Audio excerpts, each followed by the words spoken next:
All right, I now declare this hearing to be in session. We are here to hear case number BOA 25100231 for Shipping Creek Partners LLC, and to announce that this hearing has been postponed until Wednesday, April 15th, 2026 at 5 p.m. I now declare this hearing to be adjourned.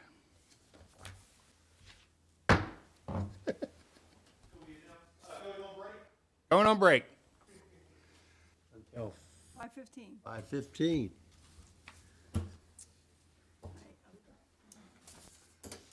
All of it's gonna be this quick, I think. Good, I hope so.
now declare this hearing to be in session. We are here to hear case number BOA-25-10-0230 for 3Cs LLC. This hearing has been postponed until Wednesday, May 20th, 2026 at 5 p.m. I now declare this hearing to be adjourned. We are paused until 5:45.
I now declare this hearing to be in session. We are here to hear case number BOA 25060129 for Harris Family Properties LLC. Will all who wish to testify please rise and take the following oath?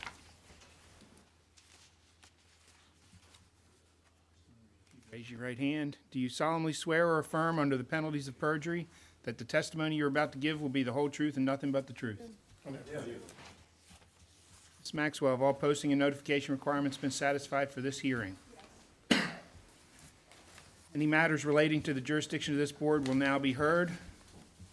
Let the records show there were none. Anyone who wishes to testify in this matter must provide their name and contact information with the board's clerk, Ms. Maxwell. And first, we're going to hear from, not the Department of Planning and Zoning, from Public Works. Public Works. I'm John Kling with Queen Anne's County Department of Public Works. I'm the floodplain manager for Queen Anne's County, and I do the building permit reviews here on the floodplain side. So I guess the first thing to start off with is this is the proposed building structure there on the screen. This is the case. Basically, they have an existing structure that was enclosed. We previously discussed in a previous Board of Appeals hearing that did not meet the floodplain requirements. And their proposal at this point in time is to elevate the pavilion floor to 5 feet 6 3/4 inches to meet FEMA's base flood elevation of 5.0 feet. Add new landings, ramp, and stairs as required for egress. That's what the building permit states. The applicant is seeking relief from the accessory structure limitation provisions found in Queen Anne's County Floodplain Management Ordinance 14.3-41C, 14.3-42A, and 14.3-42B. They're seeking a variance to allow for the elevation of the lowest floor within the enclosed structure to be elevated to that 5 foot 6 inches and 6 3/4 inches. To continue the use as a coffee shop as allowed by the 1995 and the 2024 variances, and to allow for the floor area to remain larger than 600 square feet. Just go over a few things here. This is a different view of the same structure that's proposed, same information there. I know you guys have it. I don't want to go on it too long. If you look at the elevations that are on there, though, you can see them better on the full-size plan drawings, but it gives you basically where the 7-foot elevation is, where the ground elevation is. There are existing grades out there are somewhere below 3 feet. I think the existing structure is approximately 3.5 feet. And they're going to basically elevate it 2 feet higher than it's standing as it is right now. Okay. This is the location, approximate location. This is the aerial view. On the aerial view here, I'm thinking, if you can, you can't see my pointer, but it's basically, there's 433 on the screen. There's 2 of those. I think it's where it's a 433. It's the middle building, and that's in there that we're speaking of here. This is a aerial view from the water side. Obviously, it is the white building, the white roof area there in the middle. If you're familiar with Harris's itself, that's the building to the right. There's a smaller building to the left. There's a breezeway, and then there's their offloading facility.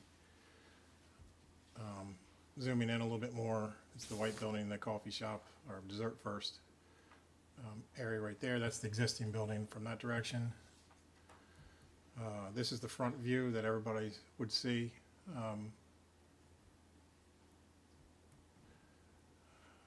It's Waterfront Village Center is what it's zoned. It's intense developed area IDA from the critical area. Flood zone AE, the whole area is in the flood zone AE. They can't move it to get out of flood zone AE. Back to the drawings. Here's your considerations. There's 12 of them. Do you want me to read through those, or do you have them in your, because I know you have to satisfy all those anyway. I think the applicant is probably going to address all of those individually, so I don't, I was just gonna say, my recommendation probably be, I have a felement the applicant's gonna address them. If you have questions when they do that, we can obviously refer back to. yep, not a problem. Let me hold on. Now you have limitations for granting. I'm not going to go over those either because I'm sure you will. And the recommendation, should the board find the applicant demonstrates clear evidence related to the floodplain variance standards cited above, the staff would not take exception to issuing the variance of this section in the code. What I will say, though, kind of to go over some generic stuff that, to hopefully simplify things, the county has a flood protection elevation of minimum is 7 feet. That is 2 feet above their base flood elevation. And that's, our standard is 2 feet above whatever the base flood elevation with a minimum of being 7. FEMA's minimum elevation is 5 feet. When we went through the process, we've been reviewing this for several years now. I'm not sure that you're aware of it from last time. This was found from a FEMA visit to be non-compliant. We have a notice of violation that we had to issue saying that you had to resolve this. We went through the Board of Appeals last time to try to basically just increase the floor area and enclose it. That was denied for various reasons. Now what we've got here is kind of a blend of things that the county's reviewed, planning and zoning staff, and the applicant has reviewed. And this is probably the simplest solution to elevate the structure where it is now. The 7-foot elevation, for multiple reasons, was something that they didn't want to deal with. There was variances that they would have to apply for, so you would have to see it for another variance. This was kind of the simplest because I think the other variances would require a site plan approval and stuff as well. This is above FEMA's minimum standard. My understanding is basically the 5.5 feet is what they're asking for as to basically convert our 7 foot to a 5.5 foot flood protection elevation was chosen because of the accessibility issues. If they elevated it higher, they were going to have to add more access to the building, reconfigure the access to Harris's as well as their building, and they would likely lose parking. In addition to, like I said, there would be other variances, and if the applicants want to discuss what types would possibly require, I'll let them do that. But they basically are going to elevate a little above the flood protection elevation or the base flood elevation, and they're asking for a variance for that, basically 1.5 feet below what we would require. So it's a higher standard. If you've read, we also recommend that you go to FEMA's letter.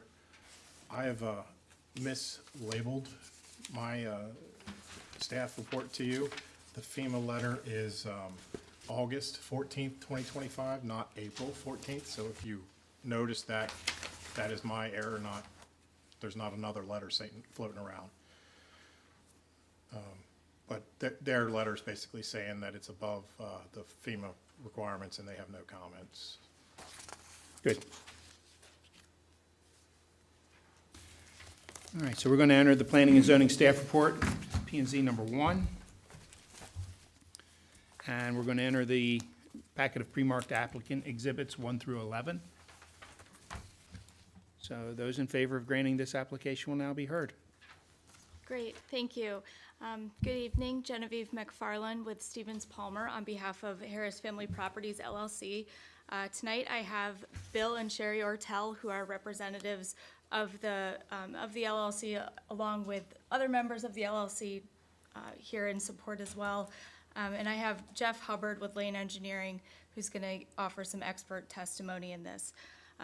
As Mr. Kling went through, we're seeking a variance to elevate the existing structure to an elevation of 5 foot 6 3/4 inches.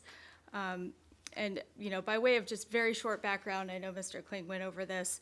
There was a variance in 1995 that allowed an accessory structure with 3 open sides to serve as a bar and waiting area for the restaurant. Since that time, the bar evolved into a dessert and coffee shop, which is now known as Dessert First.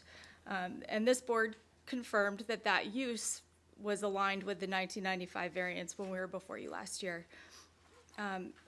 Along with that evolution, the applicant installed garage-style roll-up doors to allow Dessert First to operate on a year-round basis as it grew in popularity. In January of 2024, that was cited as a floodplain violation because of the enclosed nature of the building at that point.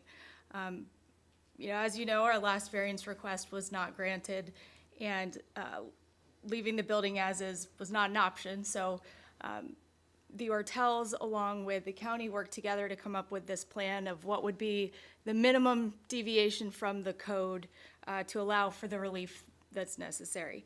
And that's where this 5 feet 6 3/4 inches came along. You'll hear through testimony, each one of the requirements under the code. I'll take you through that with Mr. Hubbard's testimony. Again, there are a lot of criteria. I don't want to belabor with listing those off every time we bring them up. But I do want to point out that in section 14.366, there are requirements for this board to find to grant this variance. And one of those shows that the applicant must demonstrate that there would be an exceptional hardship if this variance wasn't granted. I bring this to your attention because I want to define what this means in a legal sense. And I'll give you the site for the case, 448 MD 112, and this is Assateague Coastal Trust v. Schwalbach. And this defines an unwarranted hardship as, without a variance, an applicant would be denied reasonable and significant use of the property. As you'll hear in the testimony this evening, I want you to keep that in mind, reasonable and significant. And so we're here tonight to ask for the variance to the floodplain ordinance so that Harris Crab House and Dessert First can continue to operate in a reasonable and significant way, and continue to serve the community and be an asset to Kent Narrows and Queen Anne's County. As I said, I'll walk through the code criteria, and for that, I would like to call Mr. Hubbard to come up. If we can maybe scoot down. All right.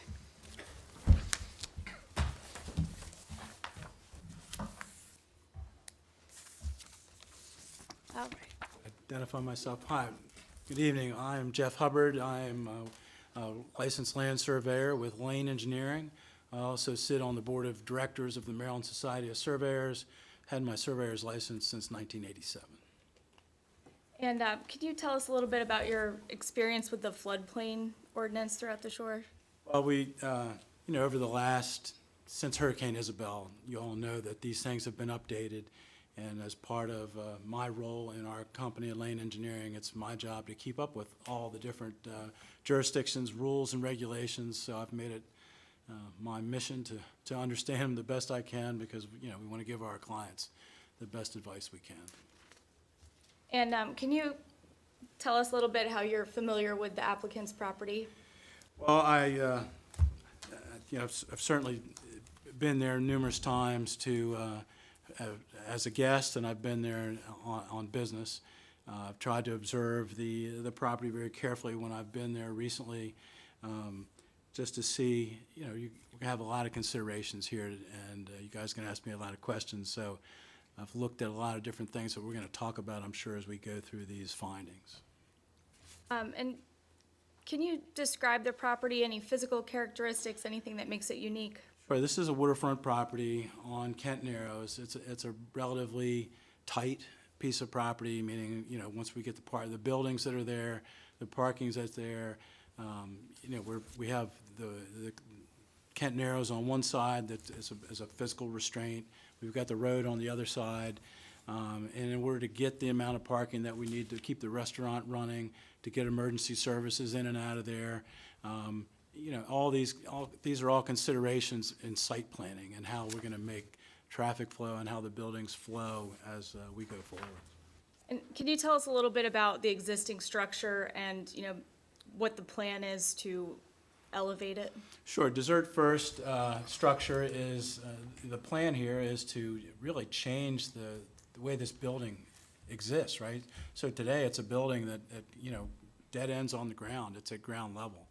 And what the applicants are proposing is to raise this building up.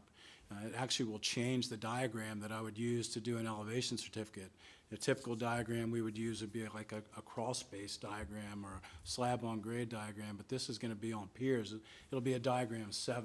And that's important in as much as, as we experience nuisance flooding, which we do from time to time, we're going to have the opportunity for most of that nuisance flooding just to go unabated underneath the building and not really touch the building on most nuisance type flooding.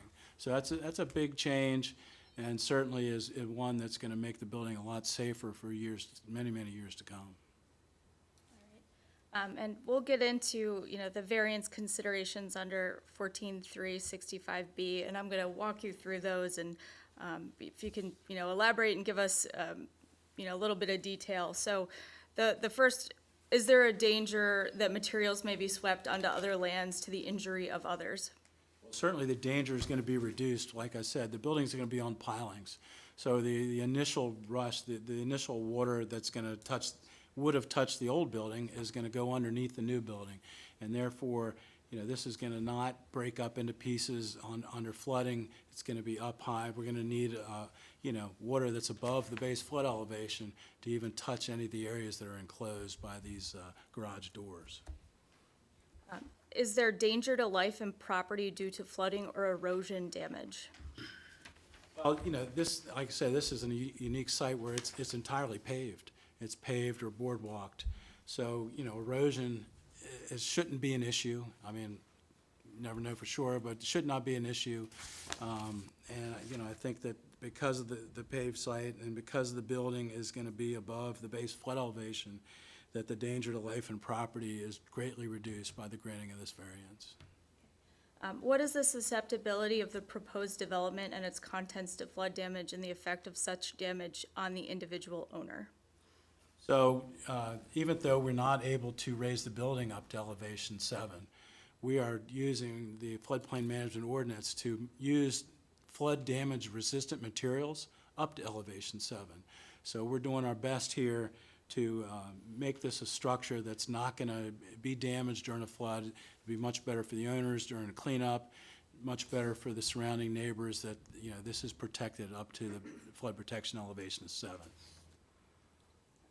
And what's the importance of the services to the community provided by the proposed development? Well, this is a unique, I'll tell you an interesting little story. I got a surveyor that works for me, and he used to count oysters for an MDE. And he goes, I love that place. I used to sit there and wait for the watermen to come in. And, while I was there, I could have a cup of coffee. And so, I think all we hear from the clients that I've talked to is what a great opportunity to get up and close to the waterfront area by having a cookie or a cup of coffee.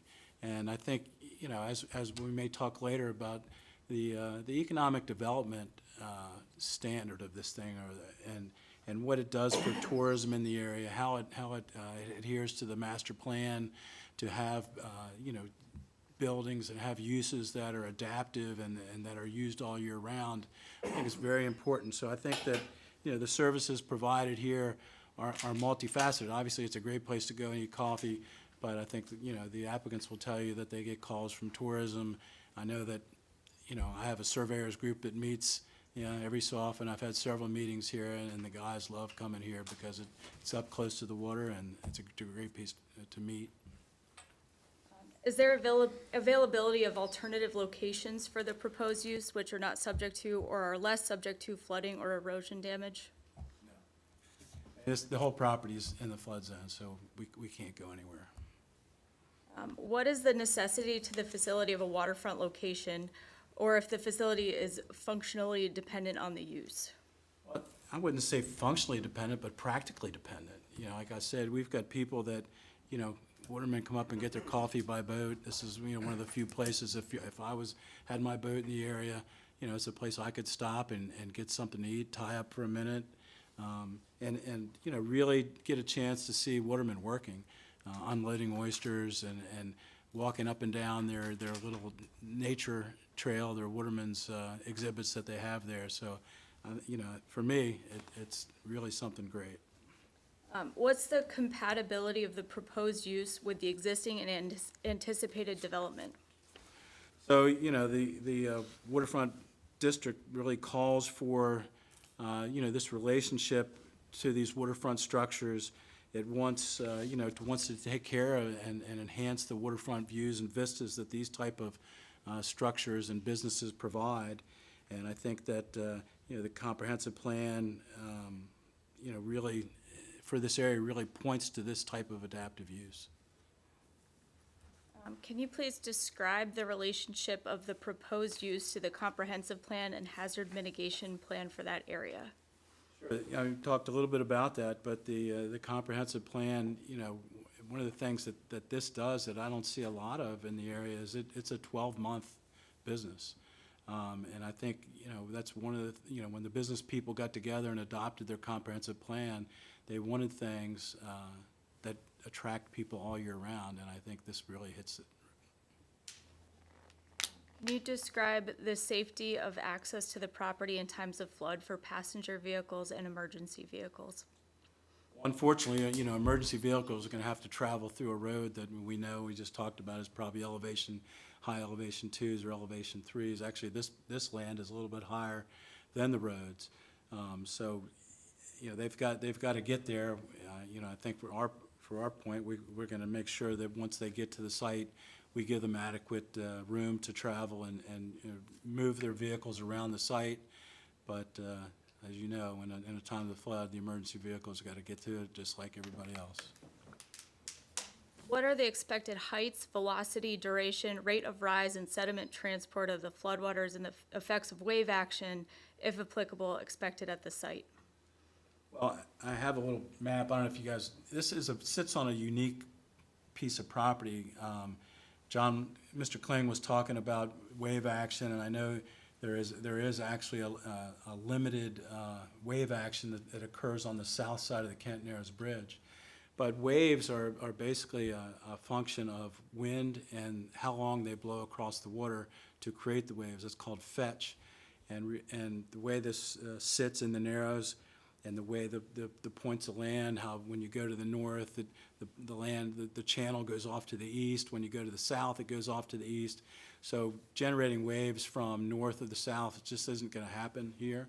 I mean, we could get a weird storm where it just blows due west, but I don't think that's going to take care of it. We all know that Hurricane Isabel was a tremendous storm. We certainly all hope that we're not going to see that again. And I know that's why Mr. Kling sticks really tight to his elevation 7. But in the 20-some years since Hurricane Isabel, last November, or maybe it was a number of foot, we saw a storm that was 1 foot below Isabel. And from what I understand, very limited or no damage to this particular building as it is, and it will even be better once we raise it up to elevation 5.5. What are the costs of providing government services during and after flood conditions, including maintenance and repair of public utilities and facilities such as sewer, gas, electrical, and water systems, streets, and bridges? Well, the water and sewer systems are in the ground. That's not going to be an effect. We don't really anticipate any additional costs. The Harris Crab House is always taking care of their own damage. I don't believe in all the times that they've been there that they've ever asked or needed public assistance in cleaning up any of the mess. They've been doing this a long time. They understand when floods are coming. So I think there's going to be no additional costs at all. And if we grant this variance, whatever those costs may have been are going to be less. And then the last consideration under the code requires us to take a look at the MDE comments that were provided. I believe those are part of the record, the letter from MDE. Right, that was the August 14th.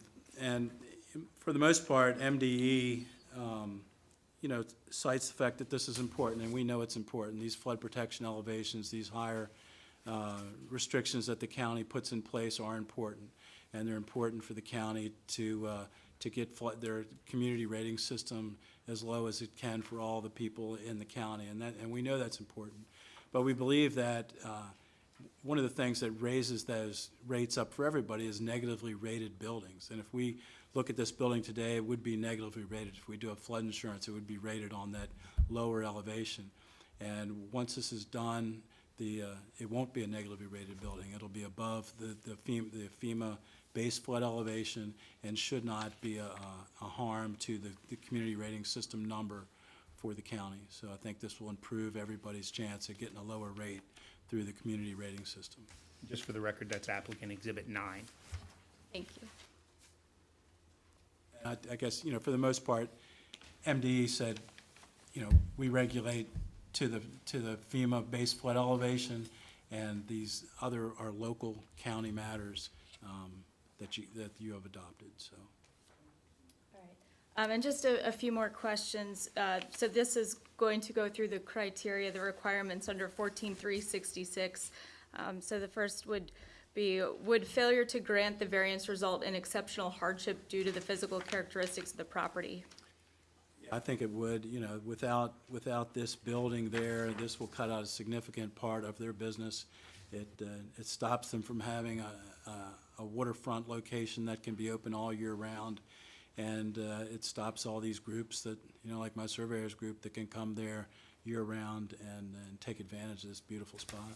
And you heard testimony from Mr. Kling talking about if it went any higher, there would have to be another variance applied for. Can you expand on that? Yeah, this is one of these things that I kind of consider when the ordinance are kind of fighting against each other.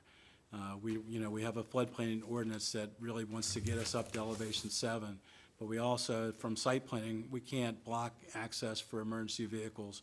We can't encroach any further into on our waterfront setback. So this number that everybody's come up with is that balance. If we go any higher, we're back for more variances. Lower, county's not going to be happy. So this is, one time that the fighting ordinances maybe can get along. Will raising the structure to 5 feet 6 3/4 inches result in increased flood heights? No, I don't believe so. I think, they could have done a building that was more standard and had walls around it. But by choosing to put this up on pilings, I think they've made the best choice for their neighbors and for them going forward, just to keep it up from the water as much as they can. So I think this helps the community.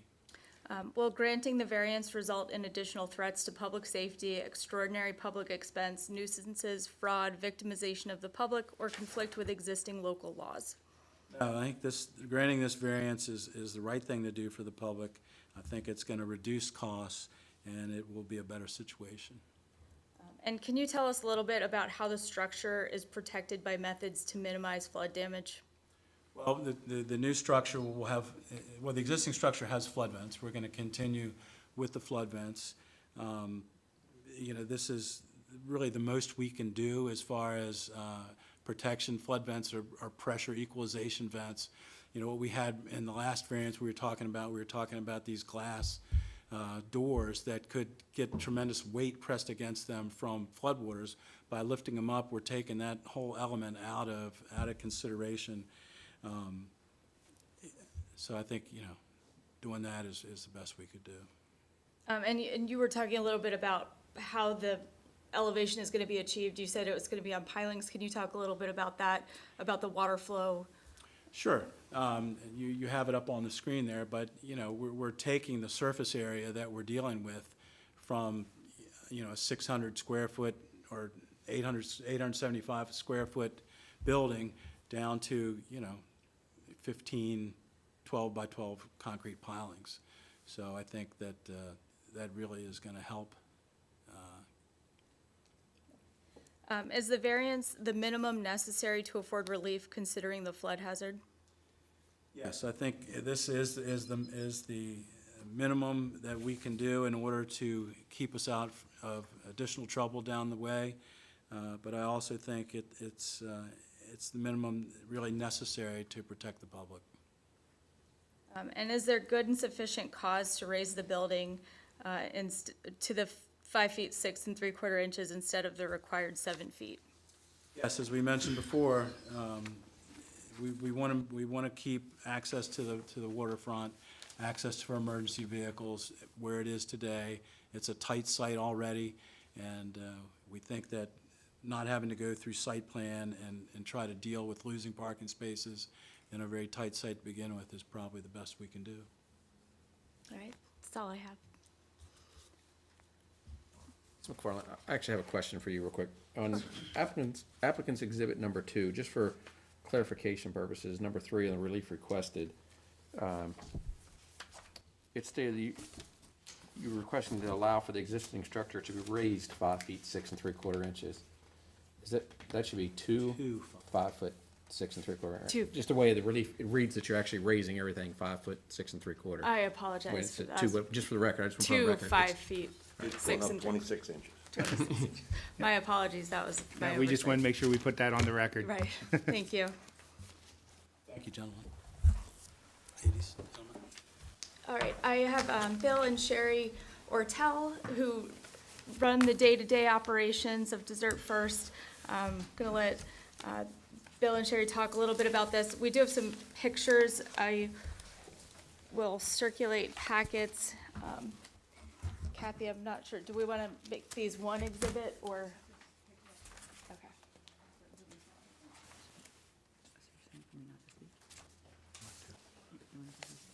Yeah. You want me to hand these up there as well? I'm happy with just one bulk exhibit if you want.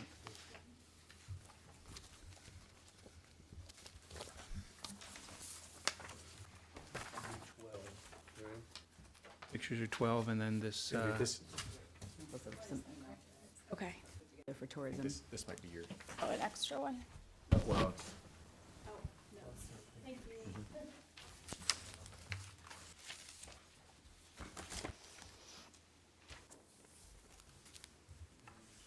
13 that I'm not sure yet what it is. I don't know that that's, So we're entering the photos in bulk as applicant exhibit 12, Okay. and then we're taking, I would need a proffer on 13 in terms of. I don't know what 13 is. Can I see that? What is 13? Well, I don't know that we're gonna be able to accept it until you proffer what it is. Okay. Well, yeah, we'll bring that into testimony. okay. I'm sorry. I'll explain what it is. Okay. Before you, I can't let him enter it until I get. Sure, it's just, I'm just talking about tourism, and these are just a few examples of all the tourism requests that we get from the county and from other outside agencies asking This is for- communication to you. to you, yep, to us. Okay. Yeah. You don't have to accept it, it's Sure fine. do. but can I just say, think I about would it. love you to just talk about the communication you get, and that'd be wonderful. The struggle's going to be, it's a completely hearsay document. And usually they don't accept, letters or anything that's, would be qualified as, hearsay absent the person being here. So I don't know that they can evidentiary-wise bring it in, but more than happy to discuss You can the talk. types of people who contact you and whatnot in your testimony. Does that make sense? Okay. In that regard, I know Mr. Gene Ransom had also sent a letter of support, but understood that it Accept that couldn't either. be put into the record, so. All right, Mr. Ortel, if you want to start us off and talk about, You were gonna start first. Okay, sure. Good evening, and I'm Sherry Ortel with Harris Crab House Dessert First. My email is, has stayed the same, hchortel@gmail.com. First, thank you for letting us come back here again for this variance and, introducing it again to the county for an additional variance. And, we definitely want to thank the county for not coming at it at 24 hours notice with another variance that we had to come against last year. And also being told when we arrived last year that we were going to lose no matter what. So we appreciate that from the county. Tonight I see here that we don't have as many people from the county that we had last year, that was standing room only back there last year. And we also did not bring anyone with us this year, because we had people from the community here, we had former commissioners here, we had our employees here, and we honestly didn't want to have them come to the dog and pony show that the county put on last year. It was 5 hours that they sat here. So we do still have the support, we just didn't continue to bring them here this year. It's the same 3 board members that heard it last year, so we well recall. Exactly. So we just figured we would help them not have to be subjected to something like that again. Sherry, can you tell us about Dessert First, your day-to-day operation, how many employees you have? Yep, that's what I'm gonna do. The, as I said, I were coming here to explain about Dessert First. And again, even though we did explain to you what it was last year, none of that has changed. We do respect what the county is wanting to be an NFIP program. Are wanting to remain an NFIP program. We were randomly chosen as as a violation. And they're, looking to get into the CRS system, and we understand that too. And we understand the importance of that and the importance of complying with the randomly chosen, issue that we had to fix. We understand about the CRS program, saving the county money, if possibly saving the county some money for insurance. For instance, my dad lives on the water down on Kent Island. It would possibly save him about $30 with his insurance. And we get it, we understand it's that, and probably I'm a only little. gonna interrupt only because when I write a decision, it gets very difficult if we intermingle last hearing and this hearing. Okay. So I don't think there's anything in the record to date on the program per se that's at issue. I understand last time it was. The struggle's going to be able to make sure that we don't cross those, just from a decision writing perspective. Okay. So that I keep this very, its own thing, Okay. for lack of a better way to put it. I understand completely why you're talking about those things. I just want it to be clear so that presumptively, if things go positively, that decision can read that way. I Okay. just don't want to go down a path that doesn't do that and commingles the issues, because they're very different from last time versus now. And I want to focus on the one for now, because I think it's a strong position to be taking today. And I don't want to muddy that, if that makes sense. Right. Sure. Thank you, Ms. Richard. If we can talk about how this is a community asset, all of the benefits that you've provided through Dessert First for the community. If you want to talk about, I know you had mentioned that there was a lot of outreach from tourism. We can focus the conversation on that part of it to talk about, the significant use of this property as Right. Dessert First year-round.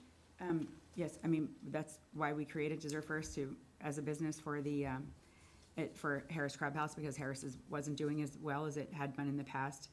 And we were creating a business yes, it was for the community, but it was also for to sustain the business, an 80-year business that's been in the community. And it serves the Watermen, it serves many employees throughout these 80 years that we've been in business. And we needed something that was going to sustain the business. There's 83 restaurants between the Chesapeake Bay Bridge and Queenstown.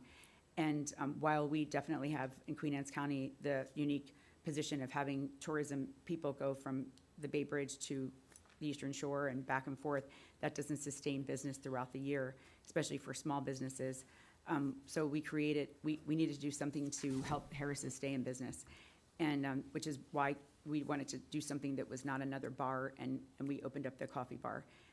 Over time, it's got bigger. We have more people working there. Many of the people have been there from the very beginning. And part of the reason we opened it so it could be a living museum. So people can come, they can have a cup of coffee and a piece of cake for a small amount of money. They can watch the Watermen come in. We have several things here that talk about, I have probably 100 emails, but anyway, we have several emails that ask for, the county's asking for our assistance in hosting different tourism groups that come in. They're not just the county, the state of Maryland, the Washington, D.C., the Seed Growers Association, the Agricultural Society of Maryland, the Seed Society of the United States. It goes on and on. They all say, can we come in and can you host us? Are you able to take 20 or 30 people in the morning? We want to get coffee, and then we want to watch the Watermen come in. And this is every week, every day sometimes, but every week, wintertime, summertime, fall. No matter what. Right now, the county's paid a lot of money to hire a company that is filming Dessert First for the wintertime. They wanted to bring, there's a tourism project that they're doing that's going to be paper, and some of it's on a website. I think there's also flyers and there's videos. It's going to be nestled in the state website as well. And they asked if they could film Dessert First for a wintertime activity. They have plenty of summertime footage, but this group that they hired has been at Dessert First for the past month for about 40 hours. They've been there 4 or 5 different days now, many hours of the day, filming Dessert First at nighttime, filming the wintertime and the oysters coming off the dock. And the sad part about it, whether you guys make the decision tonight to close down Dessert First, or you make the decision tonight to allow us to raise it to this level, we're going to be shut down when the video comes out. So unfortunately, the money is going to go to waste by the county. But, the county is filming us, and maybe one day they'll get to enjoy it. Again, we aren't doing this, we didn't develop this business so we could retire one day. This, we'll drop dead working here, and then you pass it on to the next person. It's just how this business goes, and the way that it's a county, a family business and a legacy that we take a commitment to do. My husband gave up his job as an engineer. That's why I work 2 jobs. I don't get paid for Dessert First or Harris's. I work at my regular job every day, and have to be the primary breadwinner now. And I don't do this, I wouldn't wish this on any 55-year-old at this point in their life.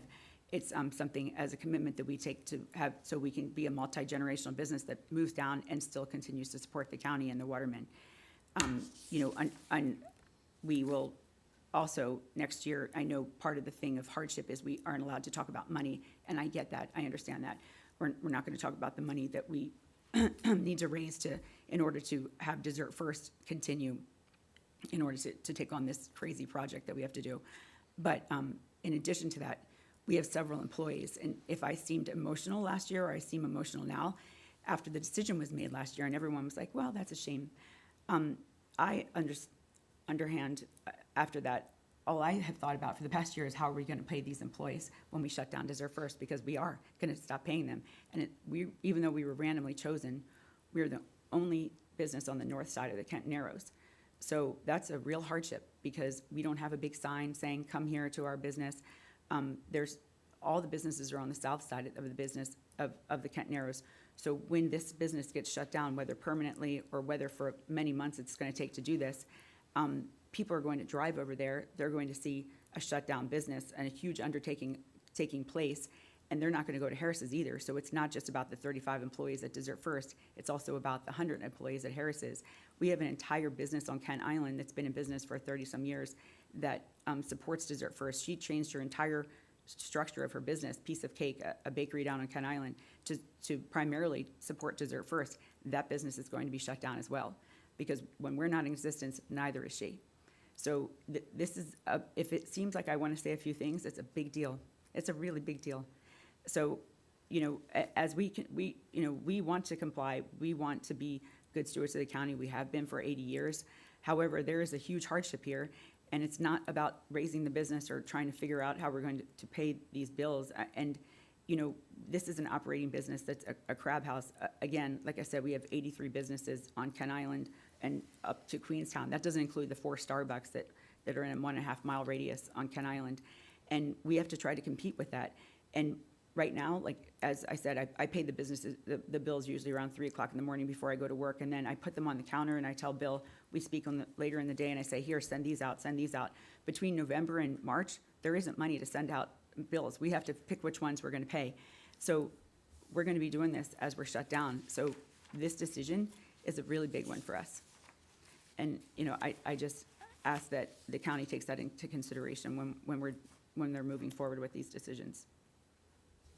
Thank you. Do Harris's and Dessert First overlap in terms of some of the employees? Do they share some employees back and forth ever? It's all the same paycheck. It's all, we pay it all this out of the same payroll account and things like that. I can help And we answer have that. the We same used to check have and some things that like that. flex back and forth, but we don't really anymore. I mean, it's all under one company, but it's just like, steamers don't go to wait tables. The Dessert First folks don't work in the kitchen back there. We have a couple kitchen folks that are directly for Dessert First that supply to us. But, it's all under one bucket. Right. But But if the Harris's Kitchen is supplying stuff to Dessert First, that's tying the connections together. It would be more challenging to operate Dessert First away from Harris's if you didn't have that access to the kitchen and those employees, is what I'm. Yeah. correct, yeah, so. Well, there is no kitchen at Dessert First, yeah, so Right, definitely. right. Yeah, there's no Piece of kitchen. Cake supplies about half of our desserts. Yep. The other one comes from the kitchen in Harris's. I thought you were saying one day they check in as a hostess, one day Yeah. they check in as a barista. No, That it's does a not very happen. specialized thing that they do at Dessert First, so Right. no one else can do it. It would be tougher to replicate that elsewhere than it is right where it is, right beside your existing restaurant. Right. Yeah, storage is all shared, all that kind of stuff as well, so.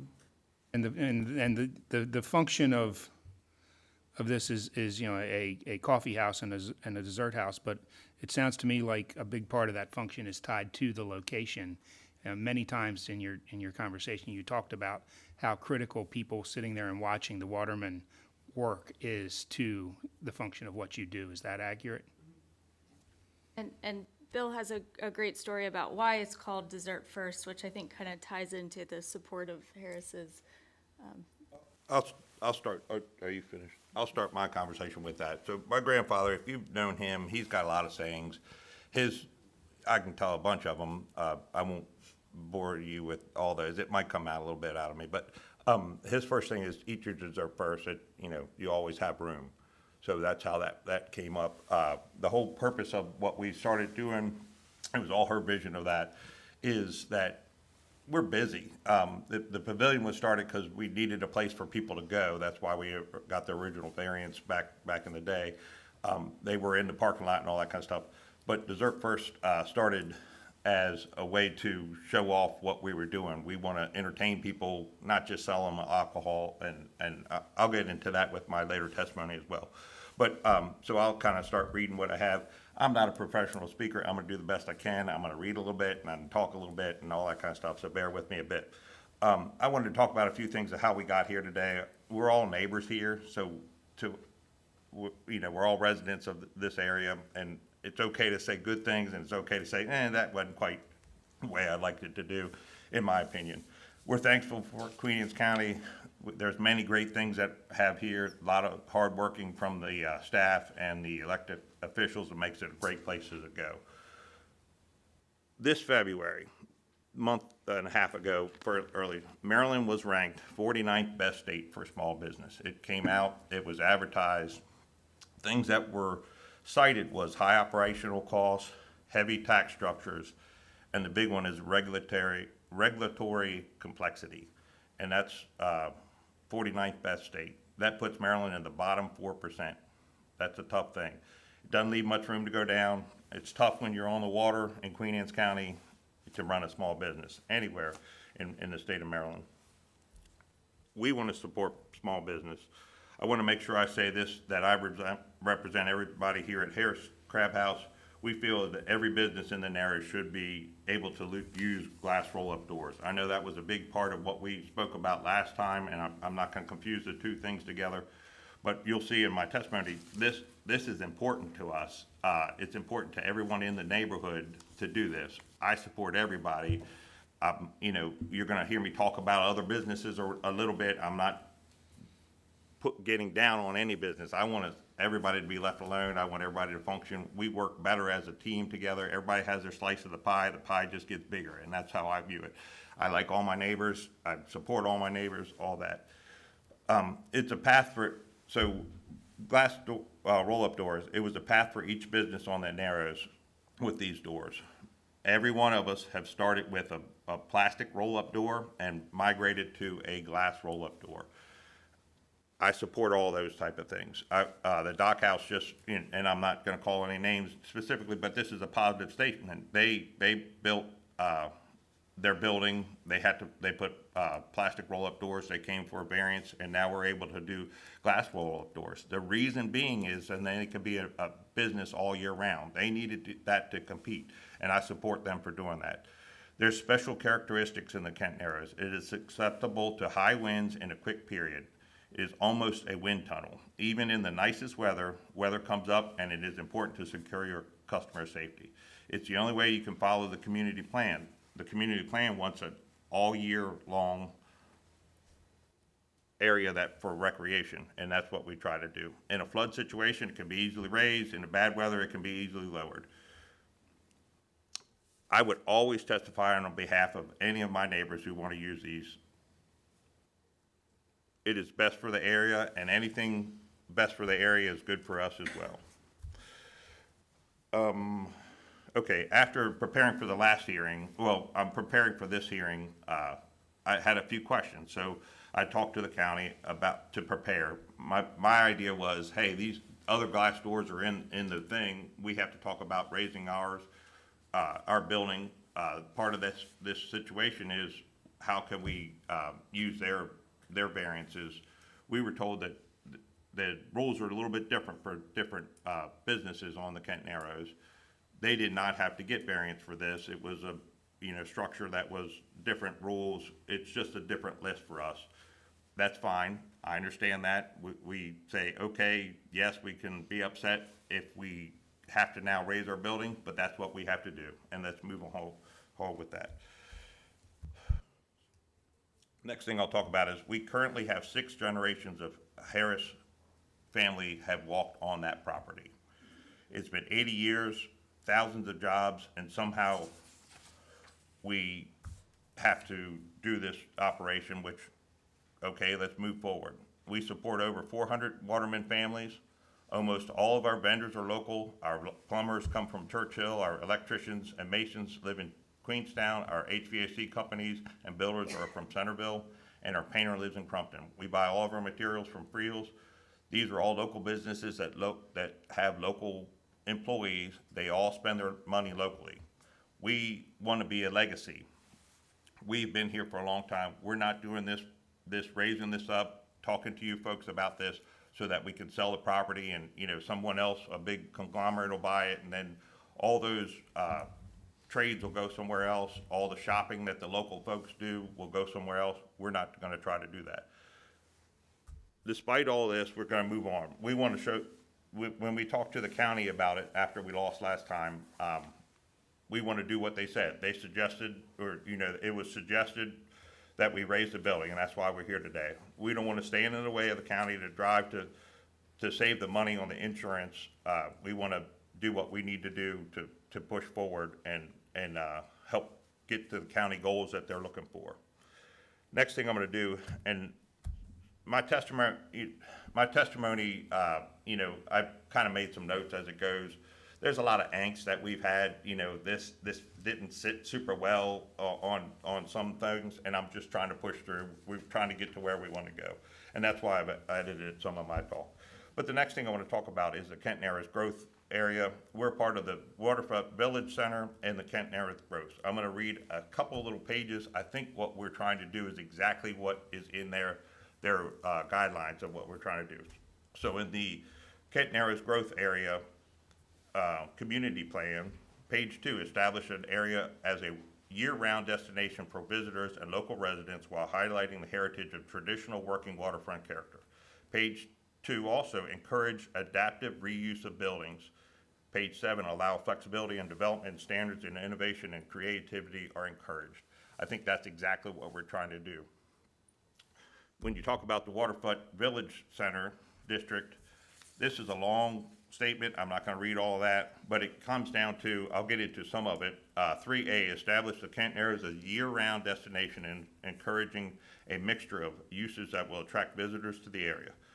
D, establish county incentives and developer and property owners to create public improvements on their sites and enhance pedestrian access to creating public areas, access boardwalks, eliminated boulevards, beaches, trash receptacles, information kiosks, wayfinding signage, and pedestrian furniture. If you look at some of our pictures that we have, that's exactly what we're doing. We didn't go over that yet, but as you thumb through these things, you'll see picture after picture of how we go down the path we walk right through, and I'll thumb through these things in a minute, and we're showing exactly what this thing says. It's like we wrote this WVC paperwork. Last year, I challenged you all to find a place in Maryland for a price of a cup of coffee or a cookie that you could see real history and heritage come to life. I'm sure it was hard to find one because there are none. Other than us in Maryland, my wife testified, I believe you did, about, in the BWI airport that you come through, and this is exactly what we see all the time. I'm sorry about that. The concept of dessert first was to have customers walk down the dock while you waited for a table at the restaurant. We wanted to place for grandmothers and grandkids to get exposed to our way of life. There is no other place in the state that you can sit in the comfort and see watermen deliver their product off the boats year round. You can watch fresh fish, seafood unloaded, processed, packaged, shipped all over the country. For many visitors each week, it all starts behind the glass roll-up doors of Dessert First. It's a living museum. Look at the pictures. So let's go through a few of those things real quick. These are the ones over here, What's that? all the ones, these. Is that what you're wanting to show them? Sure. All the pictures of So as we enter into our facility, we can look at this picture here. This is the entranceway. It talks about our oyster recovery reef. We walk around the building, we show the path. So we're leading you right along Dessert First to come around to the front of the building. As you go down there, you see all these kiosks that we have. It's exactly what is in the waterfront community plan. the seating, the chairs.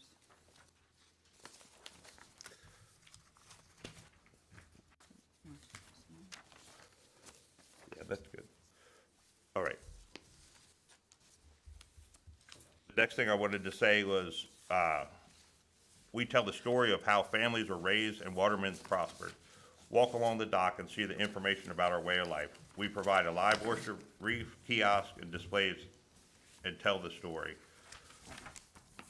We are proud of who we are and where we came from. A historic county seal shows a farmer and a waterman. It does not show a hotel clerk and a Starbucks employee. This is what the community plan states that we should do. Telling our story requires that we have a place for people to sit and watch all year round. You could read about it in the Welcome Center. On our dock, you can live it. You can smell it. You can smell the bait that they use to do it. Baseball season's coming. Would you want to read about the O's game in the newspaper, or do you want to sit in the dugout? That's what we're providing when we have Dessert First, when we have our dock area. We push for everyone to experience a little bit of our heritage, walk down our dock, watch the watermen bring in the catch, smell what's going on, talk to them. In our other pictures that we have, in our social media presence, we also talk about all of our watermen. That's a heritage that we have. That's what we want to portray to everyone. This year, I wrote 156 W-2s. That's a lot of employees that we have. 36 are directly related to Dessert First. Don't make this decision for me, make that for your neighbors. 95% of our employees live in Queen Anne's County and the surrounding mid-shore county. They spend their money right here. That's where it all works out. Hardship. My job is to talk about hardship. Jeff talked about it quite a bit. The hardship for the variance is based on the lot it's built. We worked hard to figure out how high we can get this thing without going that we would have to ask for another variance. We debated as a family how we could get to this thing, and it was a lot of angst that was going on. If we went any higher, we're coming into the waterway. We're coming into the setback of the water. If we went, I'm spiteful sometimes. I wanted to go as low as possible just to say, okay, we'll go to 5 foot. No, we didn't do that. We battled that back and forth. I'm joking about being spiteful, but we did put a lot of effort into getting to exactly where we could make it and make it all work out, and that's where we feel like we did. So the exercise was to get a little as relief as possible. We would have to sacrifice other buildings or structures in this area to get it any higher. The steps would have to go in the parking lot and into the setbacks of the water. Lastly, for hardship, the community plan calls for a year-round destination. The unique features, the features of this property and the whole Narrows allow for the weather and the wind to be extreme at times. We need a place to allow our customers to shelter from the conditions. We can't stay behind the plastic. Others have shown this. So all of the other businesses, I don't know if I've said this in my testimony before, but all the other businesses started that have glass roll-up doors. They're all on the water. They started with the plastic roll-up door. They migrated to a glass roll-up door because we had to do that, and that's what we're doing. We had to do that. That's why we were at 3'5". We have to raise this thing up to keep that business going. We need the glass up roll-up doors, but we got to get out of the minimum. In almost 80 years, no one from the local government has come to help us after the flood or the storm. Jeff's testimony said that what cost would it be for us? Nobody's ever offered to give us a hand. They've only asked us to come visit our place and show our heritage, and we're happy to do that. I ask you for your vote in the favor of this variance. Thank you very much for your time. Now, the other thing is this letter from Jean. Yeah, well, Okay. we've already addressed that one. Unfortunately, we can't let it in, but it was, I could read it if that was necessary, but I do want you to revisit the pictures because we kind of skipped over. I know a couple of them involved, the community support, if you want to talk about that a little bit, as well as, what else is in the pictures. Just would you want to talk touch about on them or that. do you want me to? You can do it. Does the board need any more on that issue? I mean, I think, We don't need I it. think there's probably enough in the record Okay, great. to support the community issue. I have a feeling it is. Yeah. Okay, great. Then I'd like to move Exhibit 12 into the record. Yep.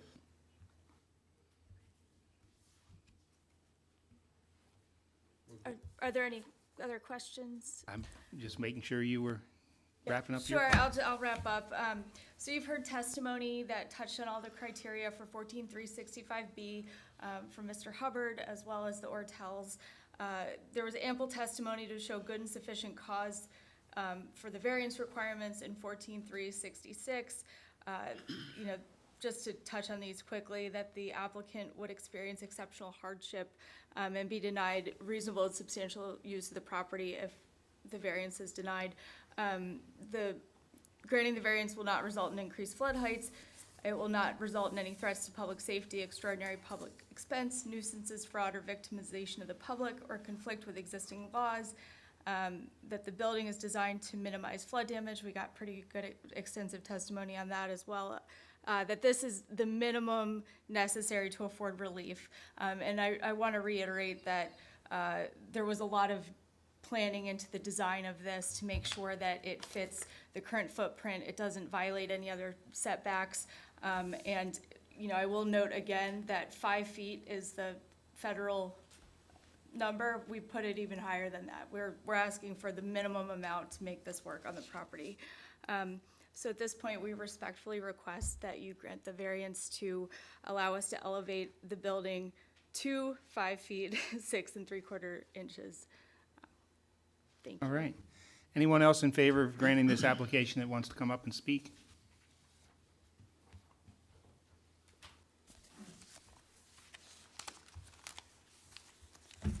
Chair, Tracy Schultz, Chester, Maryland.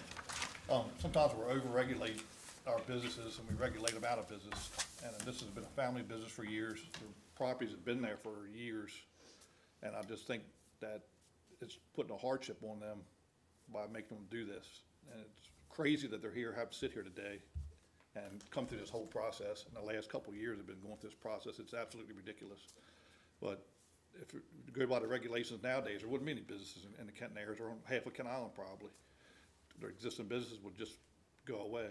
So it's a hardship for them to have to come and raise that building up. And to raise it to the 7 feet would be even more of a hardship. So I hope you see it in your hearts that you would approve what they're trying to do to meet the minimum today to keep in business and stuff like that. They know how hard it is. We know how hard it is. We all work together. I'll plow their snow for them. And they run out of something, they come to us. If we run out of something, we go to them. So it's all, most of the restaurants in the Kenton areas and the businesses are all work together and stuff like that. So we're here to support them, and I hope you find it that you can make this work for them. So, okay, thank you. Anybody else?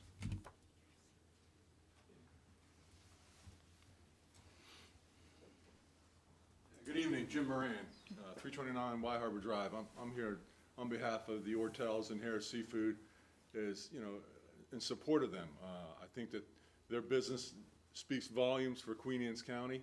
My son lives in Phoenix, Arizona. I go to Costco, I walk down the aisle, and I see Harris Seafood oysters.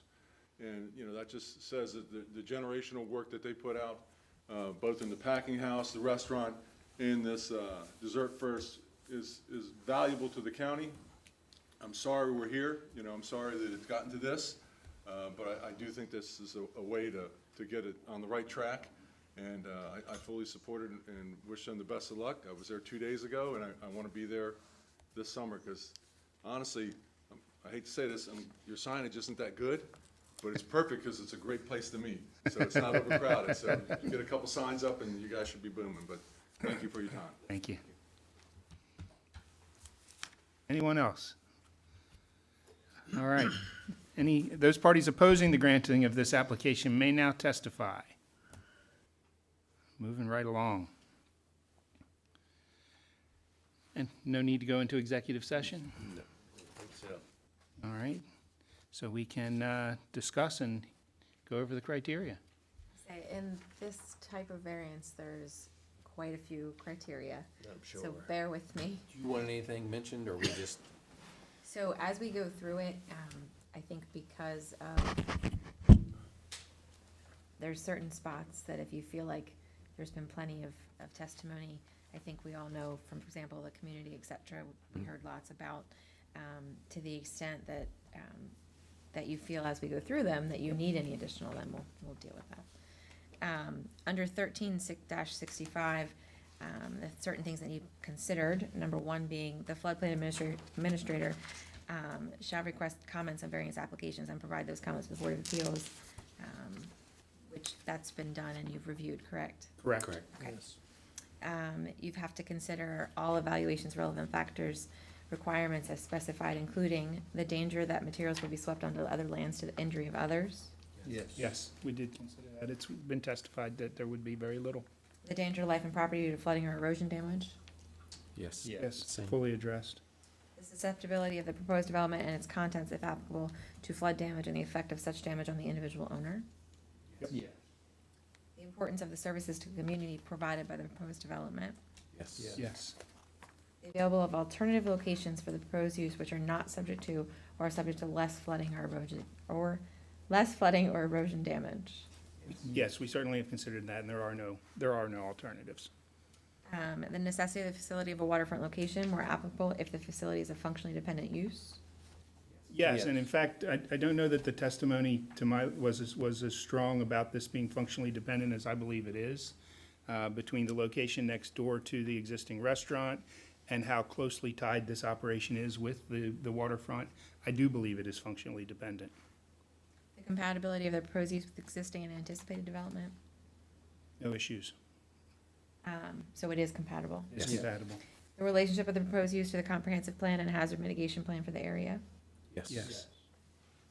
The safety of access to the property in times of flood for vehicles and emergency vehicles.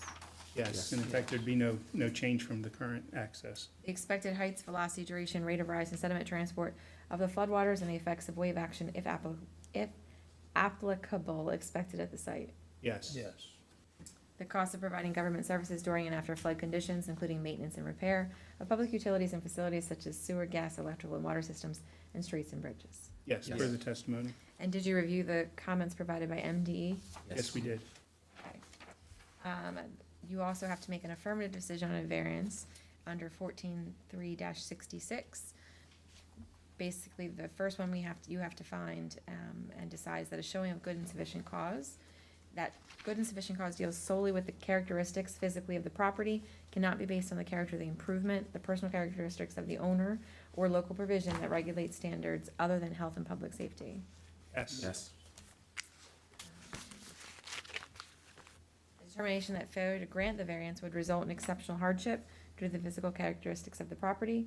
Increased cost or inconvenience of these regulations does not constitute an exceptional hardship to the applicant. Yes. Yes. A determination that the granting of a variance for development within any designated floodway or flood hazard area with base flood elevations but not designated floodway will not result in increased flood heights beyond that which is allowed in these regulations. Yes. Yes. A determination that the granting of a variance will not result in additional threats to public safety, extraordinary public expense, nuisances, fraud, or victimization of the public, or conflict with existing local laws. Yes. Yes. Yes. A determination that the building structure or other development is protected by methods to minimize flood damage. Yes. A determination that the variance is the minimum amount necessary to afford relief considering the flood hazard. Absolutely. Okay, those are the factors. All right.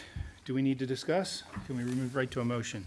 Could I Yes, sir. interject here? If you're gonna go positive and put a motion in place, could we not call it 5 foot 6 inches and 6 3/4 inches and call it 5.5 feet to just because that, we use 5.5, we use tenths. What, Not- not 5.5? So the, Correct. well, the advertisement is what we really should use, which is 5.56. 5.56 is what was advertised. Is that okay? Yes, please. So that's what you want me to use. 5.56. Presuming the applicant's okay with using the number 5.56 instead of 5 feet 5.5. 6. I don't know, maybe 0.56 is 6 inches 3. It is. Is it? I say, I don't have any idea. Trust the But- contractor on this. So just do the 5.56. Yeah, Ready? yeah. I'd like to make a motion for case number BOA 25060219 Harris Family Properties. Variances from 14.3-42A, 14.3-42B, and 14.3-41C of the floodplain management ordinance to permit existing structure to be raised 5.56 feet, which is 1.44 feet below the flood protection elevation of 7 feet.